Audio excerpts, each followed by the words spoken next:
Okay, so welcome to our Zoom chat. My name is Lauren Edmonds and I'm a learning interventionist, and this is Carina van Vuren, and she's an educational psychologist, and we both work in Johannesburg in South Africa, work and live there. And we were chatting this weekend about these kids going back to school on the 1st of June, which is in just under a week's time, and whether this is going to be the easiest thing on them and we should just let them go, or what. And we felt that our conversation we had over the weekend could be something that you would be interested in. So we're going to have that conversation again right here with you guys. And I know, Carina, that I feel like these kids have been in a cage and they're going to be released back into the wild, and I'm a little nervous about that. And I know you have a different view. Yeah, look, I mean, it's been locked down for 60 days. But I honestly think that a lot of them didn't really see it as being locked up. They probably enjoyed being at home a lot, even though they couldn't go anywhere much. But change is change, and no matter what you do, there's always going to be emotions involved when things change. So for 60 days now, I mean, there was a big change around and everybody was at home and we all got used to it, and we got used to just going out for essentials and washing everything down afterwards. But now things are going to change again, and I don't know if some children think that everything's going to be back to normal, or it's very difficult to know exactly what they think. So I think parents have got a problem in terms of how to figure out what's going on in their kids' minds. So that's why I think emotions are so important, because, feelings are feelings, and they're very real, but they don't last forever. So they're not going to hang about, but while they're there, can be really intense, and they can cause a lot of havoc in our lives. So yes, that's my idea. I don't think they're going to be released in the wild. I think it's going to be difficult for most of them to adjust to a new system, to being back at school, wearing masks, not being able to be close to their friends at break time, not even sitting close to their friends and having a little laugh at the teacher every now and again because the friends will be 2 meters apart. So I think things are going to be very different for them. Yeah. And do you think that there's a lot of children that are under the impression that it's now over and we're going to be back, and perhaps there's a lot of children that are still nervous and scared and perhaps have more information, and they are a little bit lost with what to do? And I know later on we'll chat about specifically the sort of the to-do list that we can put in place for kids. Does your uniform still fit you? And where's your math book? And those things are real concerns. But I think it sounds like what you're saying is we need to address the emotions and the connection we have with our kids before we even start looking at, do you have your pencil and your pen ready? So over the weekend, we were talking a bit about these emotions, and you spoke about them, feelings being, you said it again now, feelings being fleeting in a way. They can come and go. And is that what we need to be addressing as parents, or something a little deeper than that? Where do we start with these emotions? I think it's important not to assume anything, but how to figure out what the kids are thinking is quite difficult often, because if you ask them how they're feeling, they most of the time they just say, I don't know, or I'm okay, or you get all those like one-liners back. So can I interrupt you for a second and ask you, why do the kids give you the one-liners? Why is it just I don't know, or I'm fine? Or I think a lot of the time it's in the question. If you ask a close-ended question and there's only like a yes or no answer, it's easy for them to do that. Yes. But I also think it's really difficult to express your feelings, especially if you're a kid and you don't really want to open up always because your parents are, those people that you want to protect from your feelings. A lot of the time I find in my practice that the children try and protect their parents from their feelings. So they won't always express, especially serious feelings. So it's a combination of all those things, and an anxious time like this, it is an anxious time because it's change, and change brings anxiety always. So even if it's a positive change, right? Any change brings. Absolutely. So you've got that it's normal to feel change and to feel anxious because change is change. Yes. And you always get that fight or flight or freeze reaction. Yes. So, and for them to explain that I don't think it's easy. I don't think they always have the tools to do that. Or the vocabulary, especially if they're younger. Yeah. And not only if they're younger, but they might not be used to using the vocabulary around emotion. Exactly. And they're using the base emotions, the simple 5, rather than extrapolating it out and saying, well, it's actually not anger, it's frustration. And if you can pinpoint it more specifically to that, then you can ask more open-ended questions. Well, where does your frustration lie, or what are you frustrated with? But when kids keep it to the simple center emotions, then it's hard to perhaps unravel it and then make it more manageable. And then do kids feel overwhelmed by those big emotions that they can't unpack enough? Absolutely, yes. And I mean, as adults, we feel overwhelmed with big emotions. I mean, if I'm very emotional and I'm close to tears, I don't want to talk. Yeah. So it's just a normal thing. And I'm sure most kids feel like that. And especially boys, because they have this idea that they've got to be strong and not cry. And that's unfortunately the way it is. So, it's difficult for them to talk about it. But to get out of that fight or flight or freeze, you've got to actually take action, but first you need to be able to express it. And so parents need to accept and acknowledge and give a space for them to express those feelings. I think that's quite important. And you can only do that if you have a connection. Oh, okay. Okay, so I wanted to add, there's a saying I've read somewhere, I'll have to add it in the text later, where it came from, but it is said you've got to name it to tame it. So if you can't name your emotion, you can't take any action or control over it. So that's a case in point. I want to ask you a little bit more about what emotions you think children are going through, both good and bad, coming up to Monday. And bearing in mind, we're looking at matric students, so your 16, 17, 18-year-olds. We're looking at grade 7 students, so around 12 years old. And then, of course, smaller schools are allowed to go back as well. So you're even looking at right from your grade 1 to grade 6 as well, even high school when there's smaller schools, grade 8, grade 9, all ages. But predominantly your matrics and your grade 7s are going back. So I believe that one of the reasons they're going back first is because they're the more mature kids of the school, and they'll be able to handle the regulations hopefully better and assist the teachers to put it in place and then manage the other kids coming in. But shame, now we're looking at the kids going, well, they're older, they should be able to handle it. So let me go back to the question, what emotions do you believe these kids are going through now, coming up to Monday? I can just imagine that there's a lot of apprehension. How's it going to work out? How's it physically going to work out?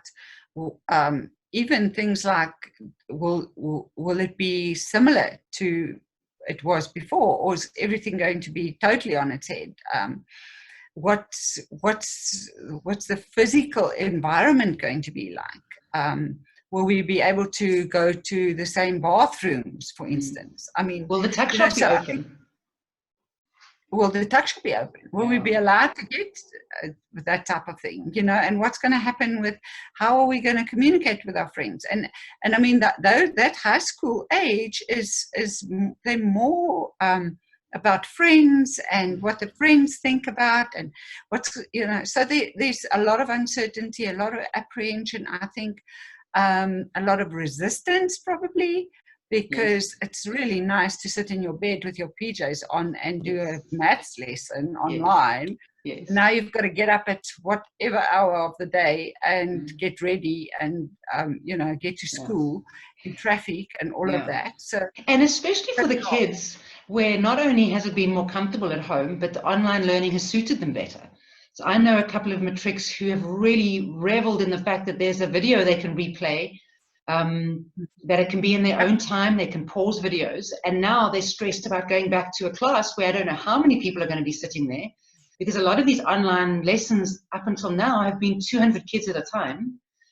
So I think they just don't know. There's a lot of uncertainty, and that causes the anxiety as well.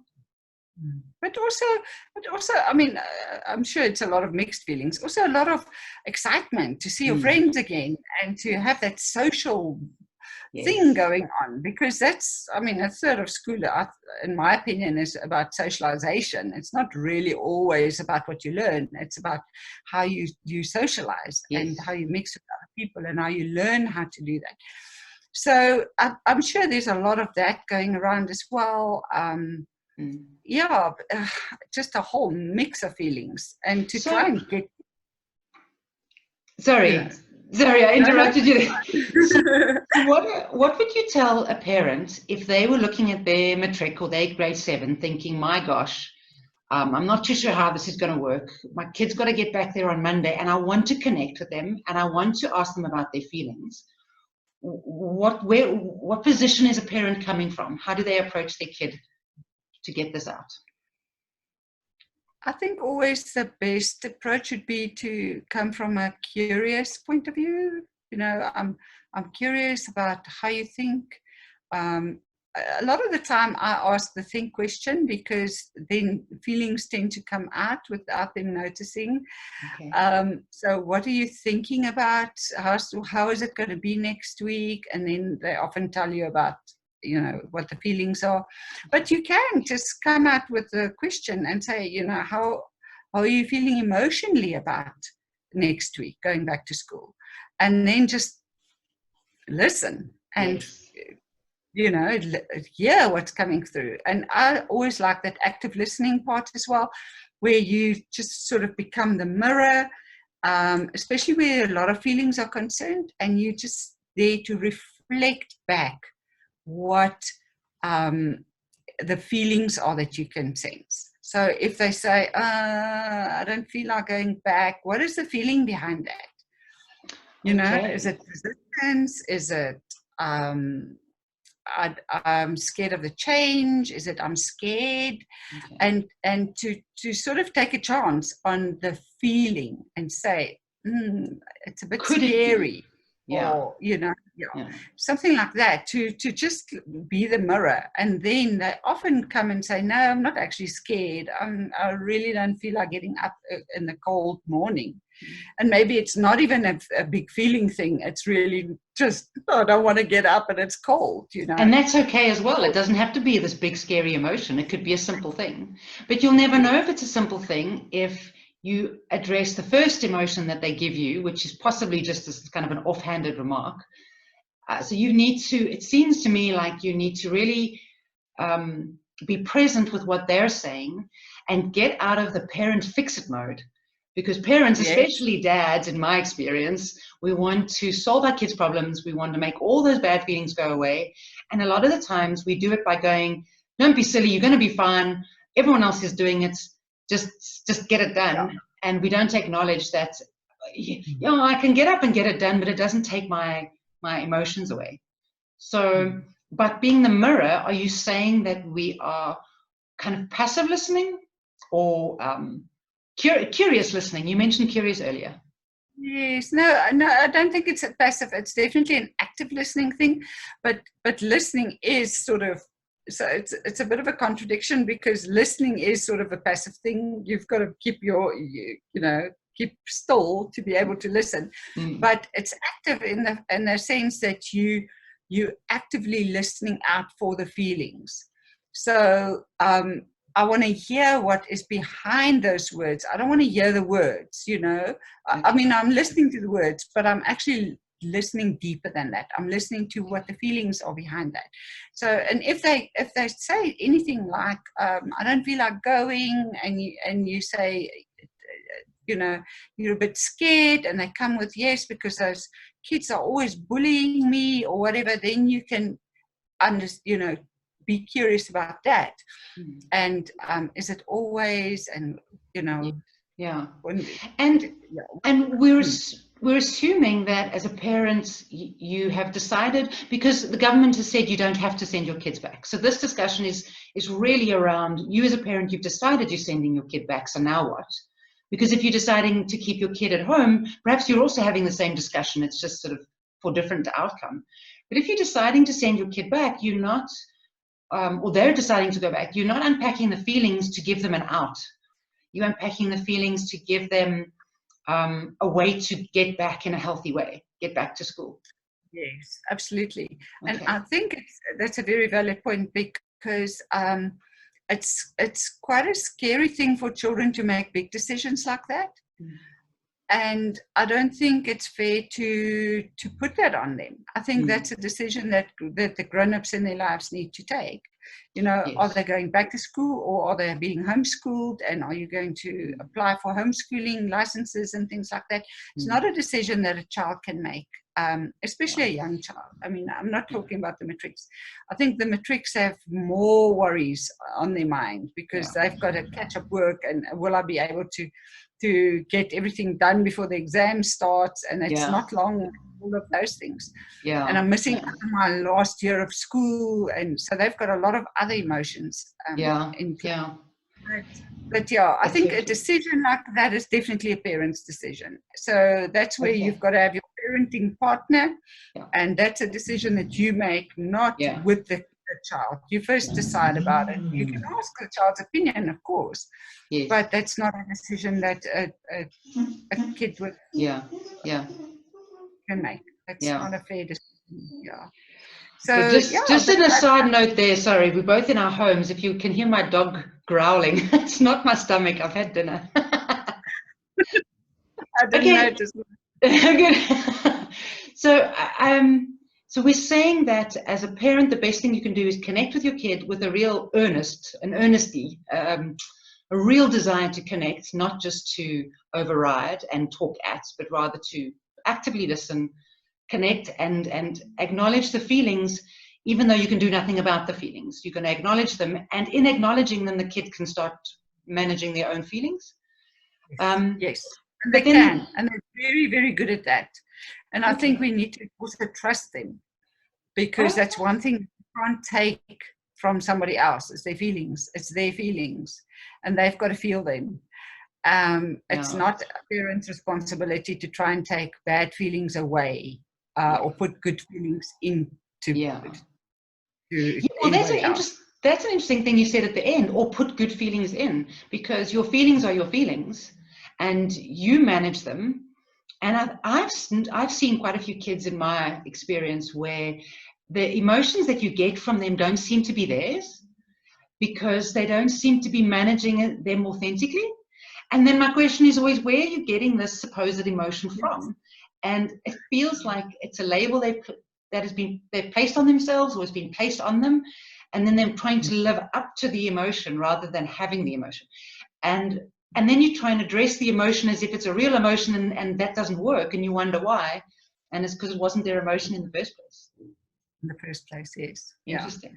Okay, so the second question I have for you, because there's three questions I wanted to ask. The one was around this emotions and connections.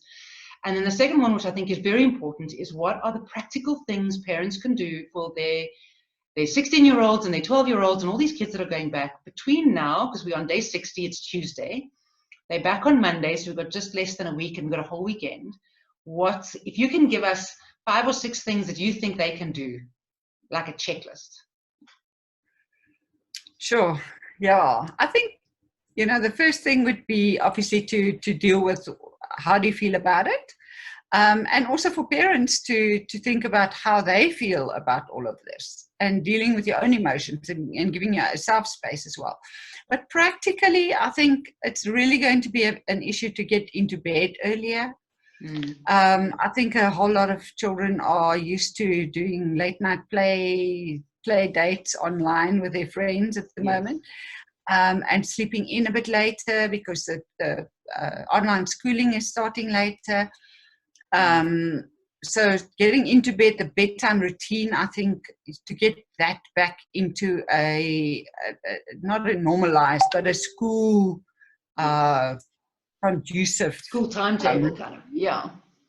Yeah. So I think that would be the first thing. And then obviously to make sure that, as you said, the school uniform, where's that tie that I wore last winter?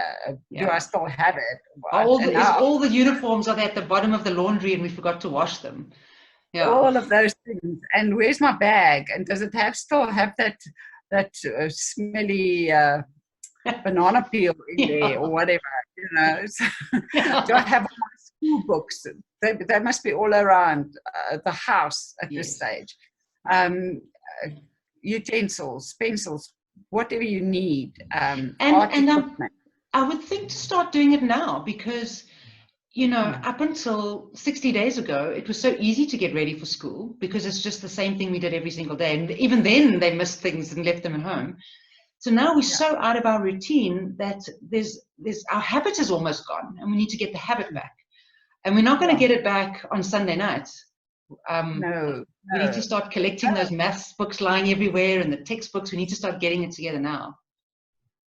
Yes, and also, maybe you need to go to the shops to buy new things because you won't have everything. So you need time for that. And it takes so long to do shopping nowadays because the queues are forever. And I'm sure the school queues are going to be long as well. So you need extra time. If you're still working from home or at the office, then you don't have that time to do it. And you can't all leave it for the weekend. I think that's going to be crazy on this weekend, especially. Yeah, I agree. So, things like that. And then maybe start with getting up at a better time, at an earlier time, more school conducive time. And maybe get that routine sort of going again. Having a breakfast and a healthy breakfast ready and make sure all of those things are happening and little things like I was thinking matrics with a lot of schools, they allow matrics to take their phones to school and the phones get used. So if you've been at home, you can charge your phone at any time of the day. So this is something you've got to get back into. Now I must charge my phone the night before. So these little things we've got out of the habit of. And then this weekend you spoke, when we chatted earlier, you spoke about doing a drive-by. What's that all about? Yes, I think that's actually quite a good idea, especially for more anxious children, because 60 days is a long time and if you don't live close by the school and you don't walk past, we live across from the school, so I can see the buildings are still the same and things, the grass is taller or whatever. Yes. But it will help if you could maybe go for a drive past and say, the buildings still look the same. It needs a new paint or whatever, just to sort of get your physical presence mind right again. I think it will help. And yes, and where do you usually hang out when it's break time or whatever, just to start thinking about those things again, because that will help. It's a preparation to get past the anxiety of the change. So the better you are prepared, the easier it's going to be to change over. And that makes a lot of sense, and we do it as adults as well. We do it when we go on holiday. We do it when we've got a presentation to make. Anything that's feels like it might be a bit scary, we look for things or perhaps our minds go to places like, I don't know, and it's all going to be out of control. And we've got to remember that there's so much still in our control. Absolutely. Like the field is still the field and the steps are still the steps. And so with my school, we did within the legal exercise times, we were around when some of our kids were around. And I know one of the moms was saying her kids were really nervous because they didn't know what would be different and what would be the same. And the comment from the boy afterwards was, Lauren is still Lauren. And that was so telling, because of course I'm still going to be me. But in his mind, I have been this 2D thing for so long. And he needed me to still make the jokes that I make and look the same way that I looked. And he needed the front door he needed the parking lot to still look like the parking lot. And when it did, so much of his anxiety just went away, and he was And even though you wore a mask, you were still the same person, because we all look different with those masks. I mean, I don't even recognize my friends in the street when we walk. It's everything's so different. But yes, it absolutely, the better prepared you are, the easier it is. Yes. Well, then it also, and maybe this is for another discussion, but to not only look at what is the same, but what is going to be different, to acknowledge the difference, and to hook onto what is the same, and to make a plan for what will be different. And there will, as you said in the beginning, so much is going to be different. We're not just going to unlock a door and we go back to, there's no normal right now. No. But that's one thing that I think we need to get our heads around, and that is a difficult concept, because the schools are going back now, so we think things will go back to normal, but it's probably not going to never be the same. Yeah, possibly never ever the same, but at least not for this year, and possibly next year either. But there's so many upsides to this. If we can handle this perhaps slightly better than what we thought we could handle it, by having these discussions with our children and connecting with them and talking to them about their feelings and doing the drive-bys and getting them back into routines, the skill that we're all going to come out with is measurably bigger than any other generation has had. Perhaps not World War II and the plague and whatnot, but really I think that we have such an opportunity to develop skills. Just looking at one of my daughters is in matric, and I call them her lectures now. So what lectures do you have today? And I thought, this is interesting. So I reflected on why I'm using the word lecture, because my daughter's in matric, she's not at varsity. Yes. And then of course it's a lecture, this is not teaching. And then one of my thoughts was, oh dear, my kid's not being taught anymore. And then my second thought was, my gosh, my matric girl is now readier for university next year than last year's matrics got ready. So I'm actually quite excited about the skills that are coming out of this time. But only the growth, exactly. Yeah. But perhaps only if we can recognize them or build on them, or do something with them, that we need to step into our reality rather than hide away. Though I know hiding away is certainly an option.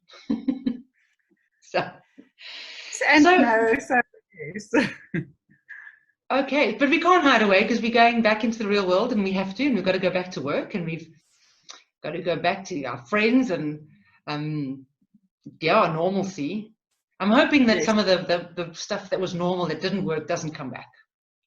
I'm an optimist. Yes, me too. And it's always a choice, hey? Because we can't change what's happening out there. We can't change that the schools are starting the way they are. We can't change that we all are going to wear masks. But we can choose what our attitude about it will be. Absolutely. Choice. Yeah. Okay. Well, I think this has been very valuable. And this is what we were talking about this weekend. And we thought it would be useful for other people. So we're going to post this. Well, we have already posted it on our Facebook page, and we'll set up watch parties, and we knew this, right, Carina? So we would love your feedback, because we definitely want to do more of these, because we enjoy this discussion anyway. And it's kind of like you get to be a fly on the wall with what we speak about, and we're passionate about what we do. So I think it's really cool. And I hope it's valuable. Yeah. Absolutely. So please let us know what you think. And yes, thank you very much. Yeah. Thank you, Carina. Put all my thoughts into the boxes where they needed to be. Absolutely. Okay, well, that's the end of it. From Lauren, from Carina. Yes. We'll see you soon.